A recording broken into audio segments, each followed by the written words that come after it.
Olá pessoal, boa tarde. Conforme anunciamos amplamente, a nossa live hoje é um horário especial. Se vocês observarem, nós estamos fazendo inúmeras lives especiais, atendendo a demanda daqueles que estão ligados ao poder público e mesmo as organizações não governamentais, os sindicatos, as entidades, que têm feito uma série de perguntas. E nós temos, inclusive, trabalhado no sentido de trazer pessoas que podem respondê-las.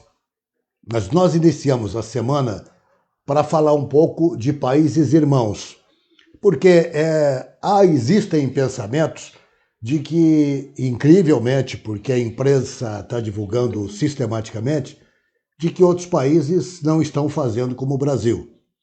A Itália foi um que pagou um preço alto por não estar fazendo, por não ter feito como fez o Brasil, socorrendo de imediato, graças a essa revelação nacional que se chama Henrique Mandetta, ministro da Saúde. Aliás, se aqui eu pudesse mandar um recado, eu pediria ao ministro da Educação do Brasil que pegasse o boné e saísse de cena.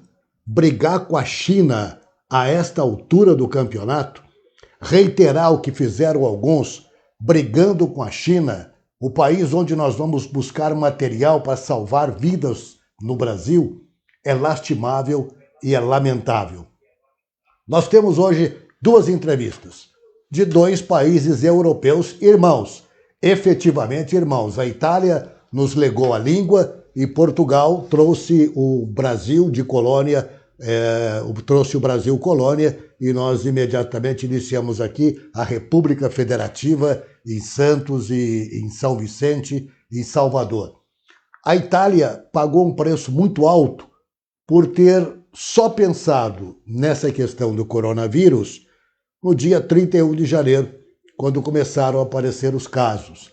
Existem também pensamentos contrários de que a Lombardia, a região da Itália mais atingida, ela ou porque lá o público é percentualmente maior do que a média brasileira de idosos. E não é bem assim. Mas nós queremos conhecer um pouco. A hora que o Fábio estiver na linha, a gente já conversa com ele. Na nossa primeira entrevista de hoje, nós vamos estar com o ex-deputado federal, Fábio Porta, eleito pelo Partido Democrático da Itália. Ele é sociólogo e ele foi eleito pelos italianos radicados na América do Sul. Um deputado federal exemplar que luta não só pelo seu país, mas pela união dos dois países, Brasil e Itália. E ele preside atualmente a Unione Italiana del Lavoro, a UIL, que é a União Italiana dos Trabalhadores. Está radicado no Brasil, mas fica na ponte aérea entre São Paulo e Roma. Fábio, se você estiver ouvindo, boa tarde para nós, boa noite para você aí, meu amigo.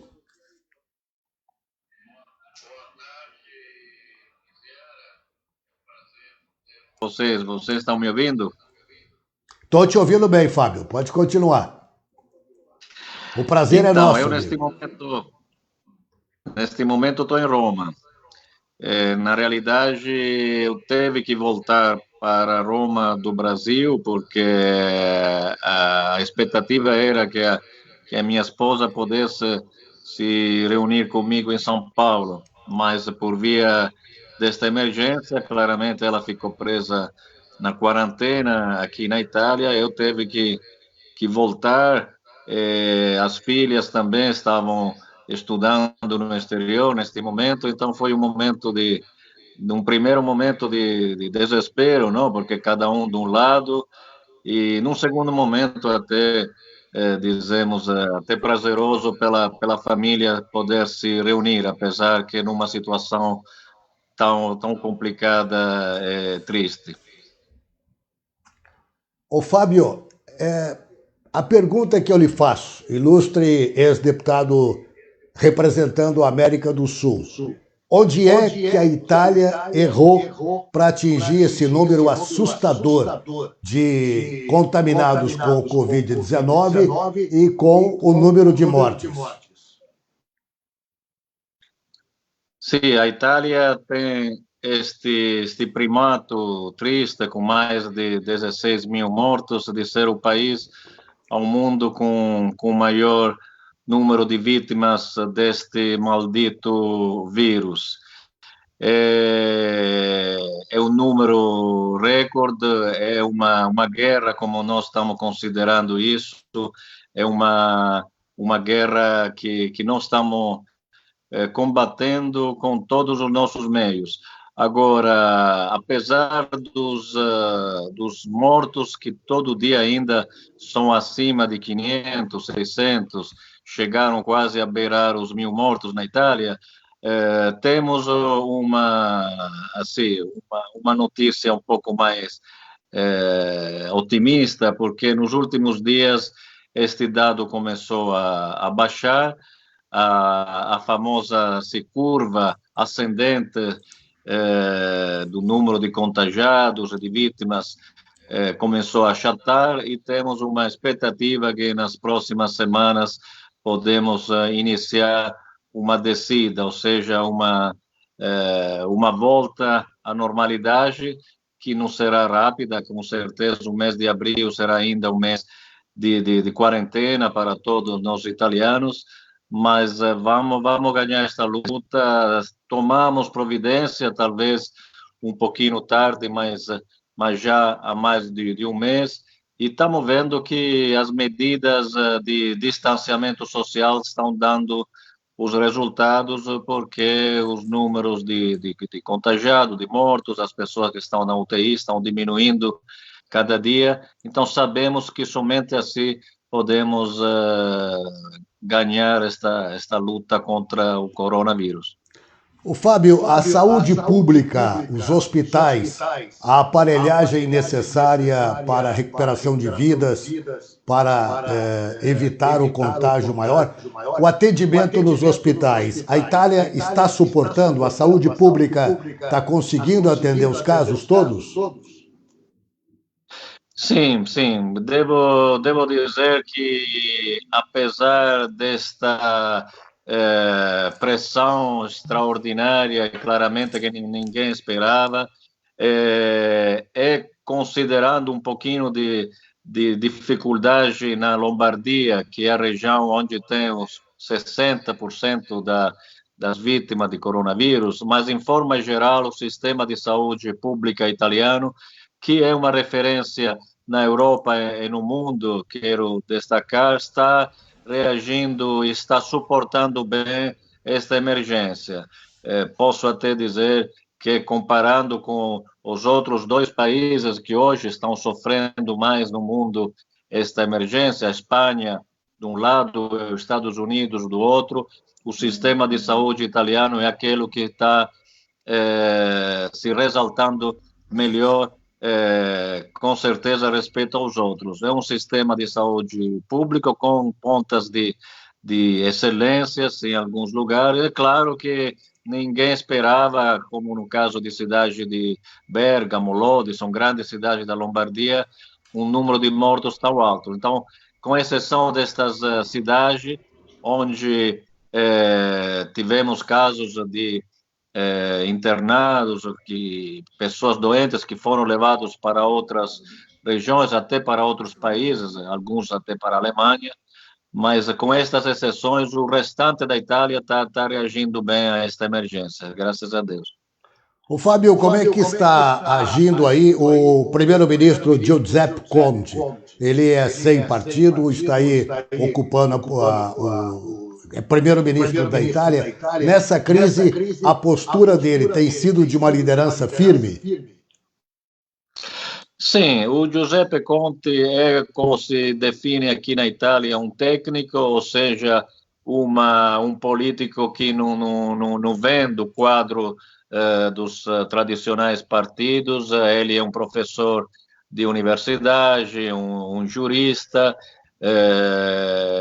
jovem, mas muito sério, com uma grande capacidade de articulação política e com um conhecimento técnico que nesta emergência está ajudando muito, ou seja, a postura do primeiro-ministro é aquela de se dirigir ao mundo da ciência, aos médicos, aos cientistas, aos especialistas, são eles que estão determinando, é claro que depois a política faz a parte dele, mas neste momento a emergência é um vírus, é uma epidemia, uma pandemia, como aqui se fala. Então, o governo tem uma atitude correta, tem um conselho técnico-científico que está cuidando disso, e o primeiro-ministro, com muita humildade, com muita racionalidade e responsabilidade, está fazendo em maneira que as decisões políticas sejam resultado do que os cientistas, as pessoas que entendem do assunto,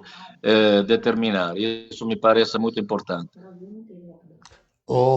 Fábio, como é que você analisa a postura do italiano, notadamente do romano, na cidade onde você está agora, uma das maiores atrações mundiais de turismo? Como é que o italiano está agindo, na sua opinião?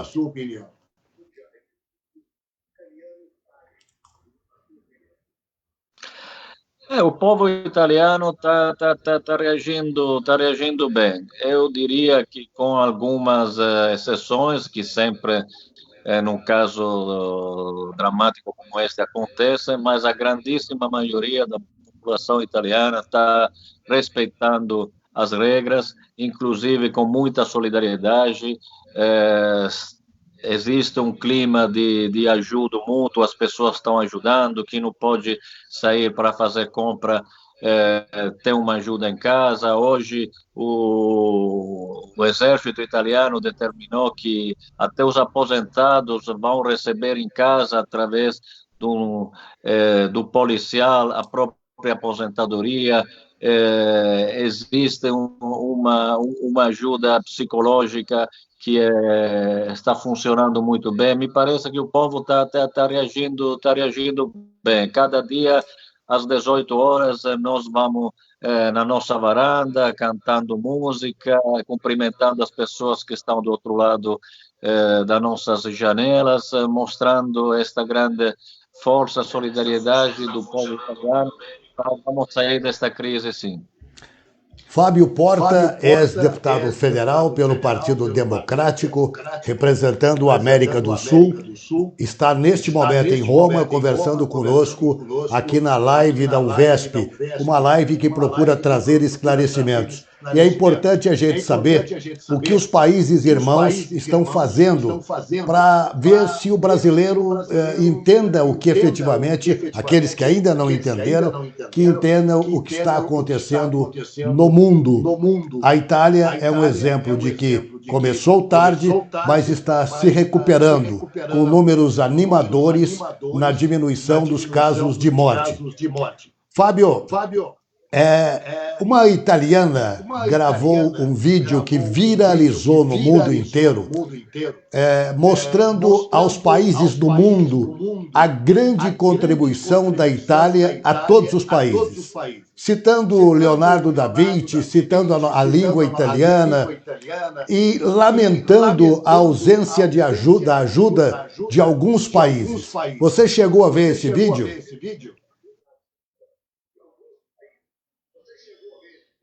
Sim, eu vi este vídeo. Este vídeo foi feito para um italiano, se não estou errado, que vive no exterior.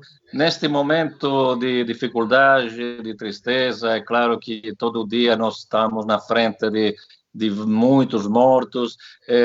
Nós não temos que esquecer as nossas raízes e principalmente lembrar que somos um povo que já ofereceu ao mundo grandes artistas, grandes músicos, grande parte das obras de arte do planeta. Então, um pouquinho de orgulho, um pouquinho de força das nossas raízes neste momento, e tantos vídeos que estão viralizando na internet, vai nos ajudar para recarregar assim as nossas energias para enfrentar melhor esta batalha, sim. Fábio, aqui no Brasil, o lockdown ainda não chegou. Não há paralisação, não foi nada tão determinante, a não ser o governador Dória, que hoje estendeu até 22 de abril a quarentena no estado de São Paulo todo. Eu aproveito aqui para dizer a alguns prefeitos que querem desobedecer a determinação constitucional do governo de São Paulo, pode ter consequências. Então, Fábio, aqui não houve lockdown, existe uma preocupação grande com a economia. Alguns, por exemplo, como o presidente de Portugal, disse que democraticamente recuperar a vida é a economia, porque perder vida economicamente é muito mais desastroso para a nação. Como é que a Itália está ainda hoje? Você acabou de dizer que o exército está determinando que até os aposentados recebam em casa. O lockdown aí está funcionando efetivamente? Existe multa? Existe punições? Como é que está agindo o governo, o exército, com relação a isto aí na Itália? E o que estão pensando com relação também à economia?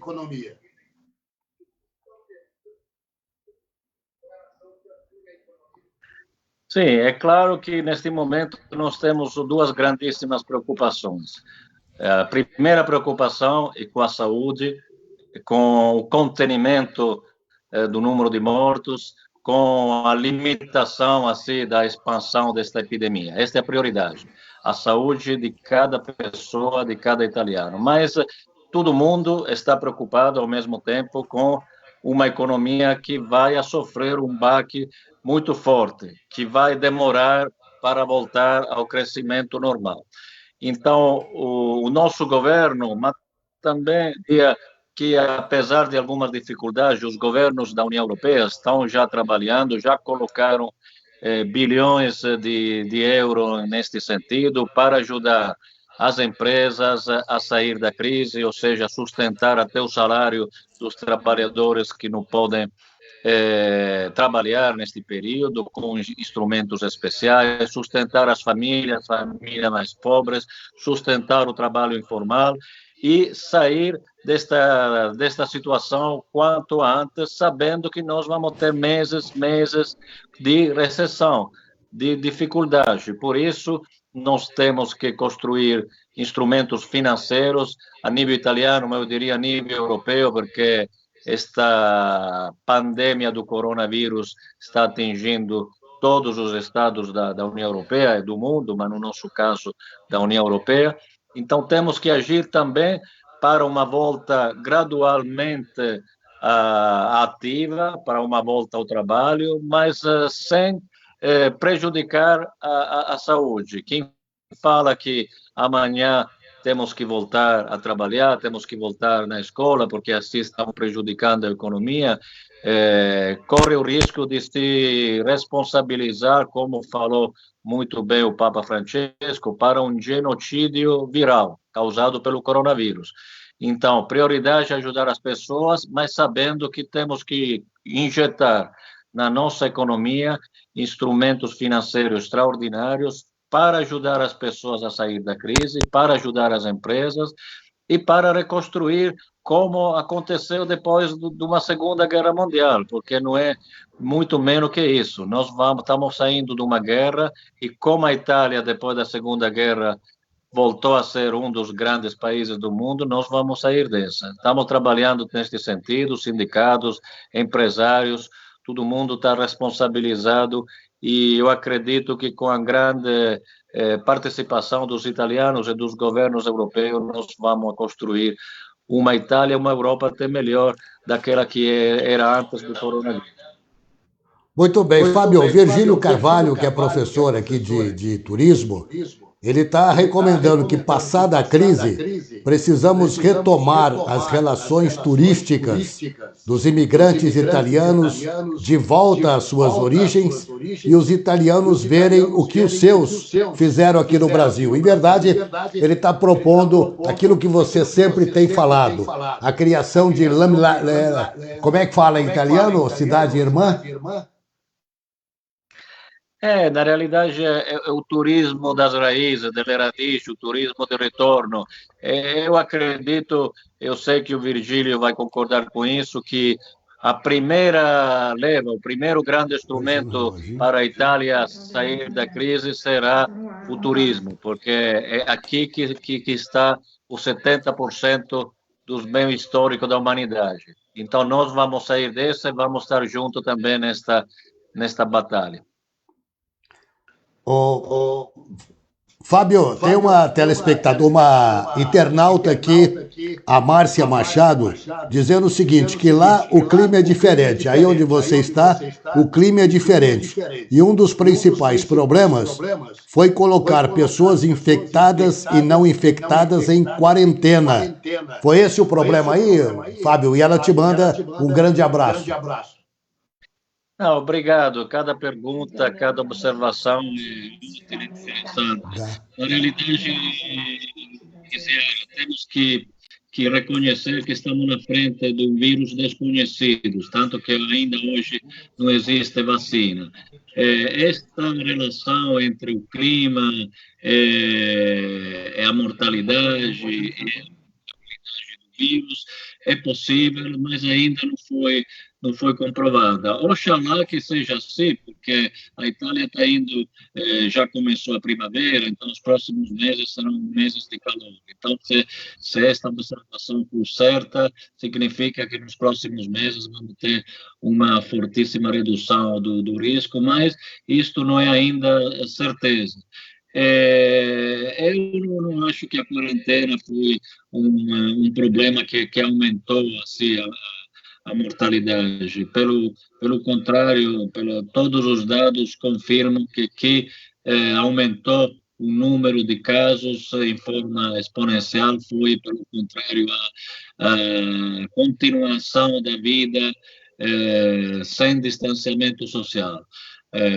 Agora, é claro que a Itália tem um grandíssimo número de pessoas idosas que são mais vulneráveis, mas também neste sentido, infelizmente, todo dia assistimos à morte de pessoas jovens. Quero lembrar que, por exemplo, tivemos 80 médicos que morreram, claramente não eram pessoas de idade e não eram nem pessoas que não se cuidavam, não? Porque estamos falando de médicos que trabalhavam em hospitais, então pessoas saudáveis do ponto de vista da saúde. Mas, enfim, estamos na frente de um vírus meio misterioso e, então, não temos receitas milagrosas, não temos somente a nossa experiência, que espero seja útil também para o Brasil. Fábio, o vereador José Renato Semenzato de Caconde, ele elogia aqui a live, são vários elogiando, você está com uma excelente audiência aqui no Brasil. Ele está dizendo que é muito importante essa reflexão, pois somente sabendo que os vizinhos estão passando para uma obediência melhor aqui. Ou seja, ele está dizendo que o exemplo da Itália deve servir para o Brasil. Então, como você está com uma boa audiência aqui, deixa eu te perguntar, quando é que são as próximas eleições para a Câmara dos Deputados aí da Itália? A próxima eleição deve ser daqui a 2 anos, mas como você sabe, a Itália é um sistema parlamentarista, então nunca existe uma data estabelecida ao 100%, não? Porque na medida que, como aconteceu na Espanha, em outros países, em Israel, o governo não tem uma base no parlamento, a eleição pode ser em qualquer momento. Mas, a princípio, nós temos uma eleição que deve acontecer no final do 2022 ou no início do 2023. Muito bem, Fábio, uma pergunta, você para se reunir a Neia e as filhas, você estava no Brasil e houve dificuldade de voos, não é? Naquele momento ainda houve dificuldade, mas você conseguiu ir na véspera da paralisação dos voos pela Alitalia.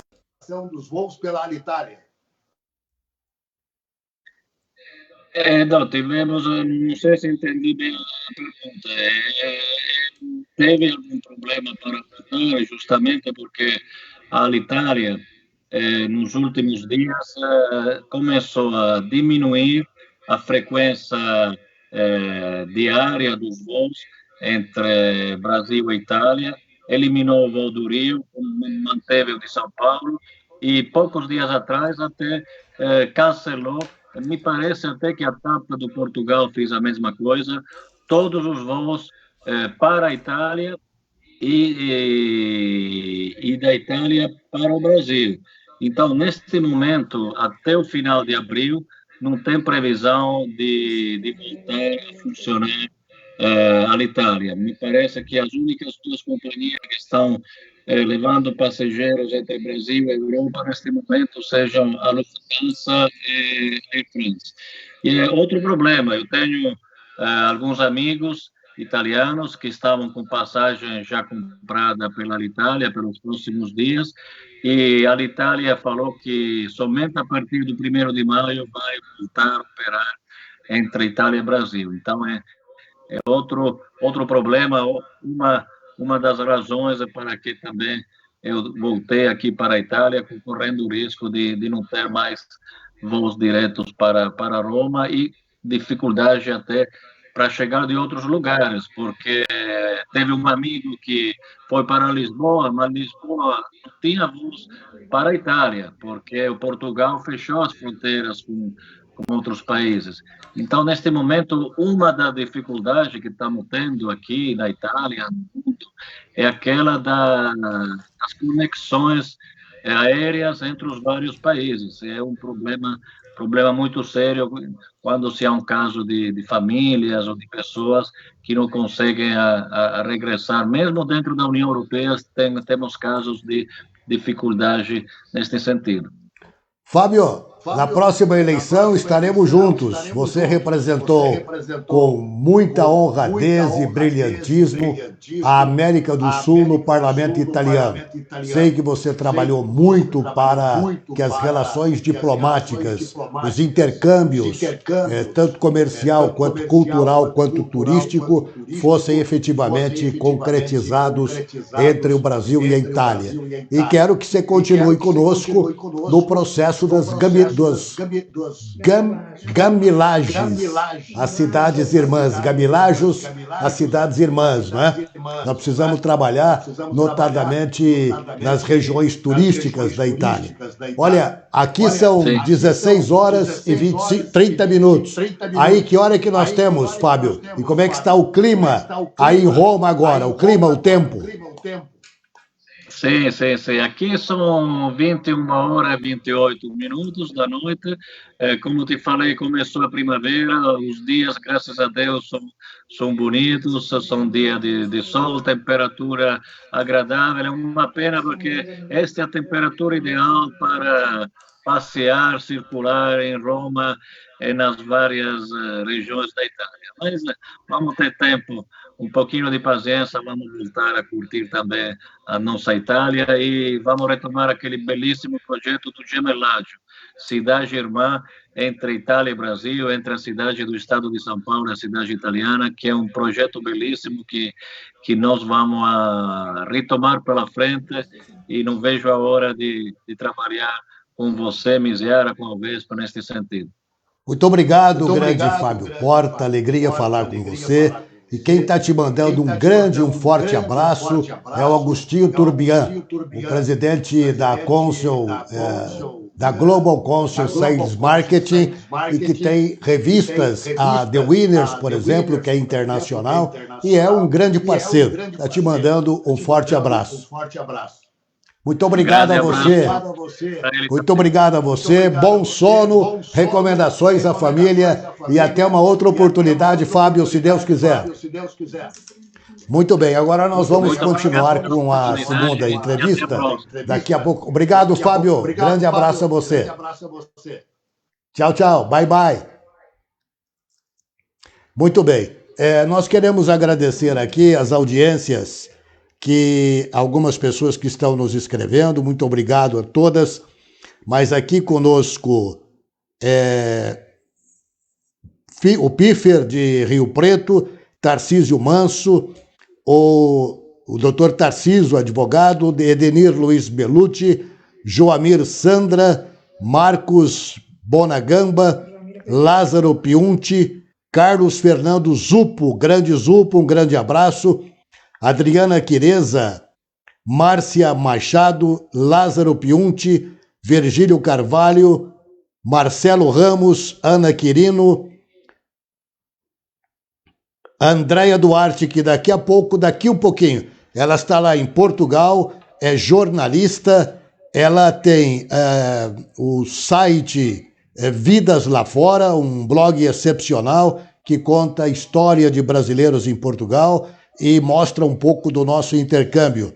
E também da Rádio Tropical FM Lisboa, e se ela está assistindo, ela está conosco aqui. Daqui a pouquinho vamos chamar a Andréia para conversar um pouquinho com ela. Agradecemos a todos pela atenção. William Lopes dizendo que nós vamos vencer essa parada. Claro, William, brilhante narrador esportivo. Gemelágio, muito obrigado, Lázaro. Me faltou aí o E no lugar do... eu coloquei o O no lugar do E, né? Muito obrigado, Piunti. E tu, um grande abraço a você. Zé Renato, Tânia Fonseca, Luiz Carlos de Carvalho, Carlos Manhanelli, grande presidente dos consultores políticos da Associação de Consultores Políticos do Brasil. Leandro Zilig, Débora Venturini, especialista em cultura e pensando que a cultura não pode parar, e não vai parar mesmo. E uma série de pessoas aqui que a gente vai divulgando aos poucos para conversar um pouco também sobre Portugal. Saímos da Itália agora e vamos a Lisboa, querida Lisboa, conversar com a Andréia Duarte, de Vidas Lá Fora e da Rádio Tropical FM Lisboa. Aqui, Andréia, o presidente Marcelo Rebelo de Sousa, tem feito, ao decretar o estado de emergência, uma demonstração de que ele respeita a vida. Eu quero, ao cumprimentá-la, é noite aí, boa noite para você, boa tarde aqui, grande prazer em falar com você, Andréia. Boa tarde, Miciara, boa tarde a todos que estão aqui nessa live, boa tarde, Silva, obrigado pelo convite, né, primeiramente. E sim, você tem toda a razão, Miciara, o nosso presidente, Marcelo Rebelo de Sousa, justamente com todo o governo, né, o primeiro-ministro também, Antônio Costa, eles foram rápidos, foram ágeis, no que a gente precisava mesmo para poder manter a população, a nação mais tranquila, realmente. Olha, Andréia, antes de continuar a conversar com você, eu quero dar uma notícia que deve ser também muito triste para você, que o presidente da República decidiu demitir o Luiz Henrique Mandetta, a grande revelação da saúde mundial, a grande revelação, ele foi demitido pela presidência da República. Da minha parte, sem comentários, luto geral, certamente aqui no Brasil. Mas como é que está aí, Andréia? Nós temos casos de imigrantes brasileiros, são mais de 140 mil, quase 150 mil imigrantes brasileiros em situação irregular. Portanto, se irregular, sem condições de ter acesso aos programas de saúde. Como é que está vivendo aí o imigrante brasileiro? Que notícia você tem? Viziara, o governo tratou, logo na primeira semana, de cuidar, de proteger também os direitos de quem está ilegal aqui no país. Então, todos os imigrantes hoje, se precisar de saúde pública, outros mesmos benefícios parecidos, não totalmente iguais, mas parecidos com que já estão legalizados, têm esse direito. Inclusive, as marcações que estavam no CEF, os contratos de trabalho, eles estão reconhecendo como todos esses ilegais ter esses direitos para poder ninguém ficar para trás, entendeu? Então, eu acho assim que foi bastante humano da parte desse nosso governo, que eu elogio, porque quando a gente tem que criticar, tanto como cidadã como também jornalista, nós estamos aí para isso, é nossa função e nossa obrigação, não é? Mas quando é para elogiar também, eu faço questão de ressalvar que eles foram eficientes desde o dia 13 de março, quando encerraram as aulas nas escolas, né? Meu filho mesmo já não foi à aula, e no dia 16 já o estado de alerta, e depois de 3 dias o estado de emergência. Então, e de acordo com o que a gente tem visto aqui ao lado, França, a própria Itália, agora que a gente falou com o Fábio, Espanha, então não tínhamos muito o que esperar, né?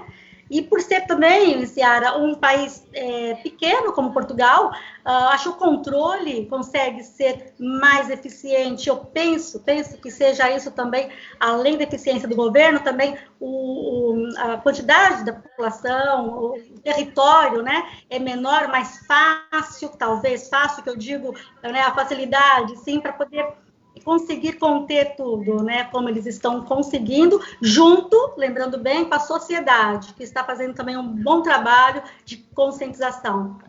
Andréia, os trabalhadores aí, como se fossem os microempresários aqui do Brasil, estão recebendo ou vão receber os 440 euros por 6 meses? Ziara, é assim, não são todos, né? Tem sempre um porém, tem sempre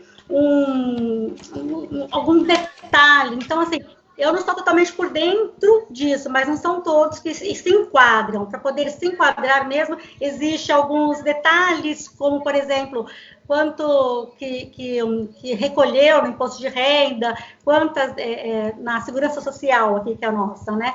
Quantos recolhimentos tiveram nos últimos 12 meses. Então, é lógico também que isso não está incluindo os ilegais, que estão sem documentos, tá bem? É que eu estou te ouvindo muito pouco, Miziara, eu estou conseguindo ouvir só o final das suas perguntas, eu não sei se está aqui no mesmo contexto agora a nossa conversa. Bem, a sua resposta está dentro do contexto. Perfeito, então. Bom. Mas eu vou aqui, vamos ver se nós chegamos até você. O professor Virgílio Carvalho, que é aqui radicado em São Paulo, ele é português, é um mestre em turismo. Ele pergunta a você se há uma previsão, se você tem notícia de uma previsão da retomada dos voos da TAP Brasil-Portugal. Assim, como atualmente, quem é português ou quem tem residência em Portugal, como todos nós sabemos, mas para quem não saiba, eu até gosto de explicar, pode vir, não há essa proibição, né? Mas tem que ficar em quarentena. Eu cito um exemplo, Miziara, da minha filha. No início de março, ela já estava com o bilhete comprado para ir tratar de um documento, né, da nacionalidade dela, tinha que tratar de um documento aí em São Paulo, e já voltaria rápido para cá. Só que nisso que ela foi, nós entramos em estado de alerta e depois de emergência. Aí eu e a minha família em São Paulo decidimos que ela não viria.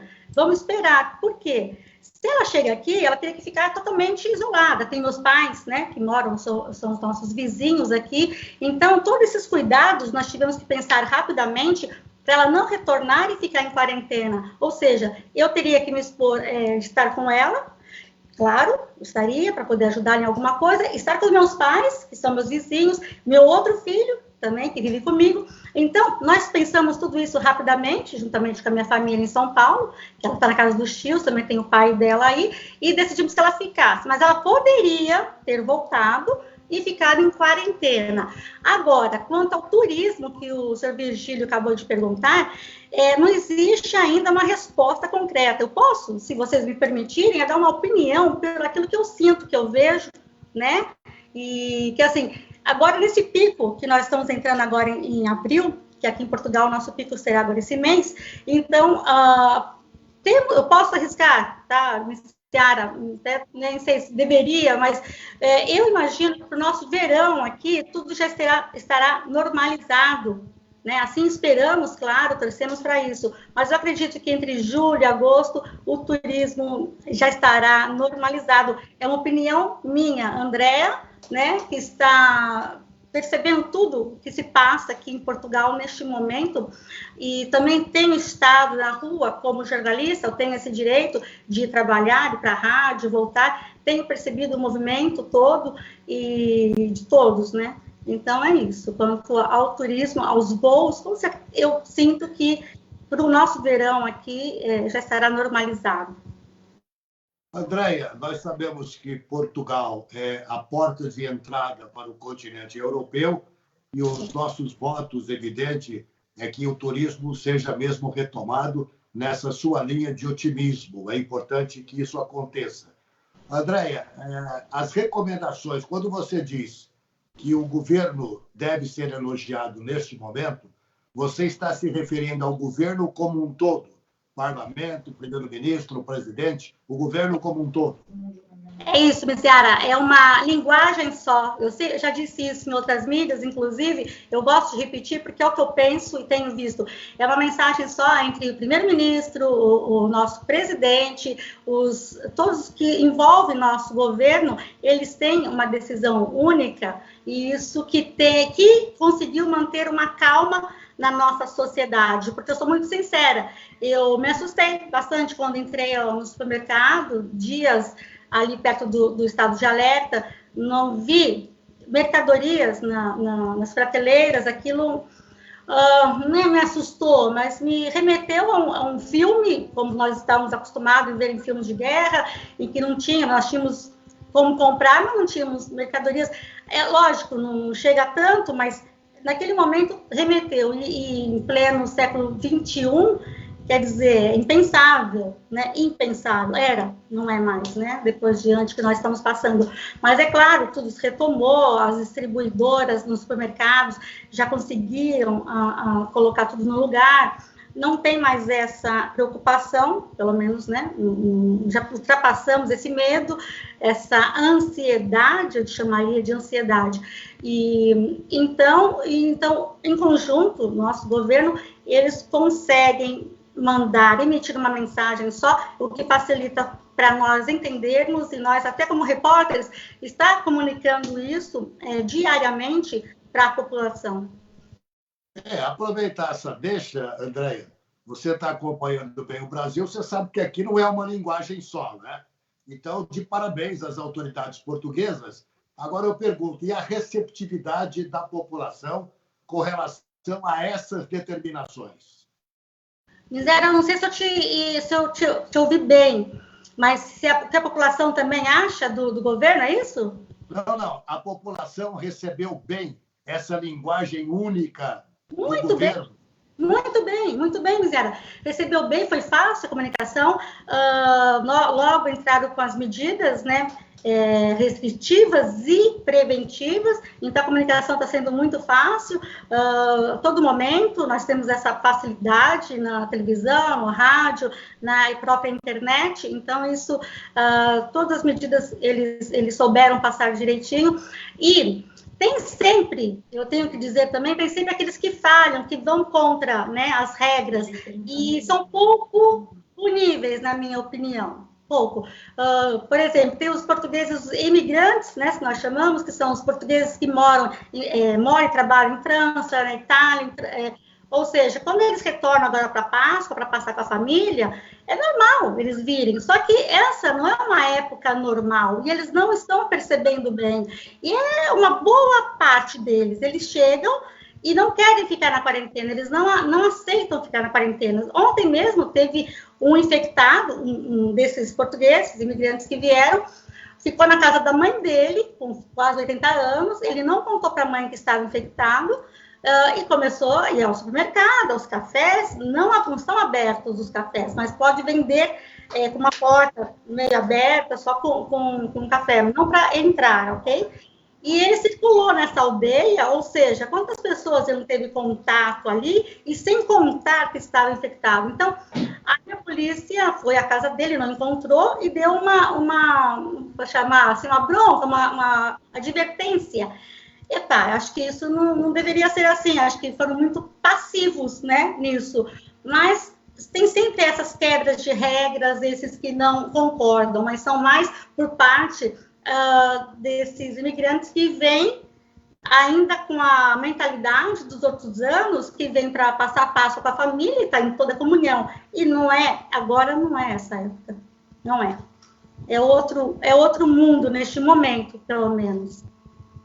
Andréia, quem nos aproximou, nós aqui, de você aí em Portugal já há algum tempo, foi o querido amigo Carlos Fernando Zucco.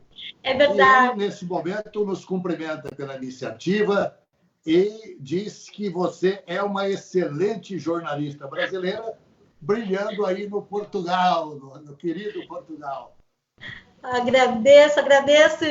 Nossa, eu fico até emocionada e é um privilégio ouvir isso do Zucco, porque eu tenho muita admiração, muito respeito e aprendi muito, Miziara, no trabalho que eu sempre trabalhei com ele, lá na época de 2000, 2001. Eu cresci como ser humano, como profissional, trabalhando e vendo o Zucco. Eu tenho esse orgulho de tê-lo na minha vida até hoje e aprendi muito, inclusive por ser uma pessoa tão do bem e honesta. Isso eu faço questão de dizer isso. Andréia, o Virgílio Carvalho, ele faz aqui uma outra pergunta. Ele quer saber qual é o seu sentimento com relação ao turismo. O governo está com foco na retomada do turismo quando isso for possível e necessário?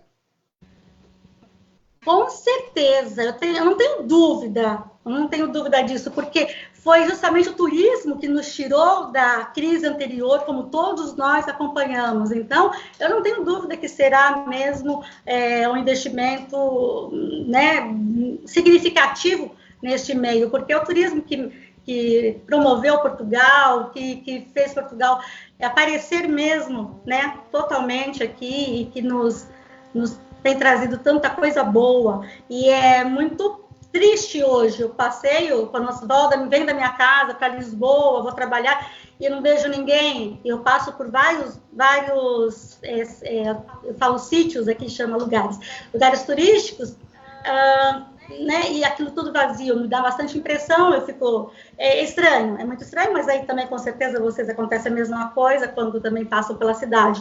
Então, assim, e isso vai retomar, eu não tenho dúvida disso. Miziara, eu gostaria até de te falar aqui uma coisa que eu separei para ler para vocês, que é Turismo de Portugal. Ele lançou uma mensagem aqui, otimista, né, para os empresários, para quem trabalha com turismo. Então, ele diz: efetivamente é tempo de parar. Todavia, o turismo não cessará, apenas entrará em hibernação. Esperamos que por pouco tempo. E é assim que nós esperamos, não é verdade? Tomara que nós entremos em hibernação aqui também, viu, Andréia? Andréia, deixa eu aproveitar e cumprimentar aqui algumas pessoas que estão como internautas nos assistindo e cumprimentando você, o José Mauro Castro Magalhães, o Gilberto da Silva, a Wanda Magalhães. Obrigada. O Exato, que eu já falei. Carlinhos Conquista, de Araraquara. O Zucco, seu grande amigo. Virgílio Hiroshi Tahira. A Vilma Menezes Pardini. São vários e vários amigos aqui desfilando no nosso iPhone, cumprimentando você e nos cumprimentando por essa live. Mas é importante que a gente, ao falar com você e ao falar com o deputado Fábio Porta, Itália e Portugal, conhecer um pouco do continente europeu, o que eles estão fazendo, se efetivamente as coisas estão sendo levadas a sério. Hoje, o médico Davi Wippe, uma das maiores autoridades em infectologia do Brasil, ele fez um testemunho, ele deu um testemunho emocionante, porque ele foi vítima do Covid-19, ficou 14 dias em quarentena. A tomografia, a primeira não acusou nada, mas a segunda acusou o ataque do vírus no pulmão. dormia sem saber o que ia acontecer no outro dia e que saiu desta fase mais humilde e dizendo às pessoas: não é brincadeira, é necessário distanciamento social, é necessário isolamento. Aí, na Itália, me disse o Fábio agora há pouco, que os aposentados estão recebendo em casa, ou começarão a receber em casa, tal a medida de quarentena determinada pelo governo. Como é que está a quarentena aí? Você disse do estado de emergência, a quarentena, houve lockdown, há paralisação, as pessoas estão obedecendo, a polícia está precisando agir, ou a população adquiriu a consciência absoluta de que o isolamento é necessário? Sim, foi, como eu te disse, aquela mensagem única do governo, ela bastou, ela foi suficiente, Misiara, para poder a população entender isolamento social. Ou fazemos isso, ou afundamos todos. Foi muito claro, eles sempre foram muito claros com a gente, né? Então, assim, tem algumas pessoas, a gente não pode colocar isso, né, nesses dados, porque, assim, um ou outro sempre quer sair, que nem aqui na medida preventiva, a gente pode sair de casa, dar uma caminhada com o nosso cachorrinho, ou mesmo com os nossos filhos pequenos, eu não tenho mais filhos pequenos, mas pronto, quem tem pode, rapidamente, não é passear 2 horas, 3, é uma volta no quarteirão, para quê? Para desestressar, porque é óbvio, muitos apartamentos, se não tem uma varanda, não tem um acesso ali da janela para fora, é necessário isso, nós sabemos esse confinamento é complicado, mas não pode aglomerar, como já sabemos disso, mas as pessoas aqui, no modo geral, foi rápido, tirando aqueles que vêm para Páscoa, que ainda não tem essa noção, mas acho que a polícia acho que tem que colocá-los na noção, não é? Porque é um perigo a vida dos outros, porque quando é da nossa própria vida,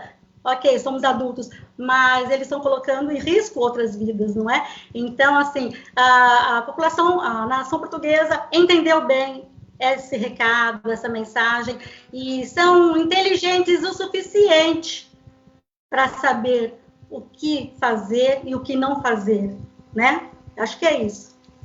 Aliás, Andréia, você junto a uma nação efetivamente irmã, cumpridora dos seus deveres, das suas obrigações, recebem bem os turistas brasileiros que por aí querem viajar, querem conhecer Lisboa, querem ir a Fátima, Cascais, enfim, conhecer a beleza da porta de entrada do continente europeu. Realmente é magnífica essa vida que você leva aí junto aos portugueses, receptivos ao extremo, sempre prontos a dar um grande abraço.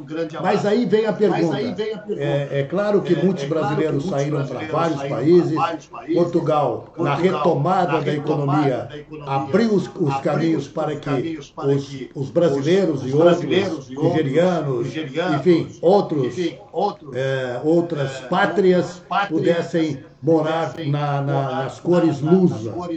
A pergunta que eu lhe faço, a sua percepção como jornalista, o que vai acontecer, o que pode acontecer, qual a situação que o futuro poderá determinar para esses 150 mil brasileiros que vivem irregularmente aí, sem contar, é claro, os que têm passaporte definitivo para Portugal. Então, Ciara, como para todos nós, né, isso é mundial. Então, assim, não acredito, não vou aqui falar, vai ser tudo lindo, maravilhoso na retomada, não vai. O que nós tentamos, até como nosso povo brasileiro, e eu como uma dessas pessoas, sou otimista, porque se a gente também deixar morrer esse otimismo da gente, aí já não faz sentido de nada em estar correndo, em estar tentando, estar sonhando, estar... né, com a tentativa, então assim, o nosso otimismo. Então eu vejo, mas agora como jornalista te falo, as pessoas que estão ilegais no país, eles terão uma chance de conseguir o documento, porque é uma situação totalmente diferente de antes, quando eles não conseguiam, porque algum documento que ainda estava no Brasil, recolher alguns meses a mais da Segurança Social, precisar de um contrato de trabalho. Então, isso tudo, como muitas coisas o governo está perdoando, inclusive os reclusos estão soltando as pessoas que estavam presas, por que não um imigrante brasileiro que vem aqui acrescentar, vem aqui trazer coisas boas? Eu estou falando que são aqueles que nos representam, que são os trabalhadores. Eu não estou falando aqui aquele que vem trazer a marginalidade para cá, não é isso. Estou falando do brasileiro, do cidadão brasileiro que é conhecido mundialmente pelo otimismo e pelo trabalho, que não se cansa, hein? Eu acho que nosso povo é incansável. Eu vejo todos os dias, em todos os lugares aqui. Tem muitos brasileiros. Então, eu falo por mim, falo por eles.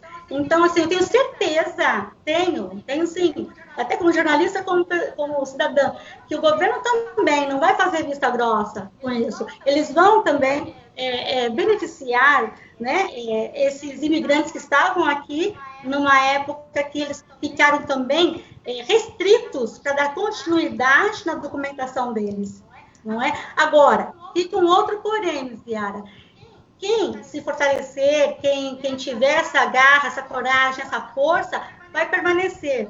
Os que não avançarem, o que acontece? Vão retornar. Não é assim, porque vai faltar emprego, até tudo retomar novamente, é uma recessão. Pronto, não preciso nem me esticar aqui, que vocês sabem melhor do que eu estou falando. Mas eu estou, assim, já imaginando. Então, sobre as pessoas que estão ilegais, os imigrantes ilegais, tenho certeza que o governo vai, sim, facilitar diante um caso novo como esse, como essa pandemia, né? Eu penso que seja isso. Andréia, eu quero agradecer muito a sua participação, sempre elucidativa, vidas lá fora fazendo um sucesso enorme.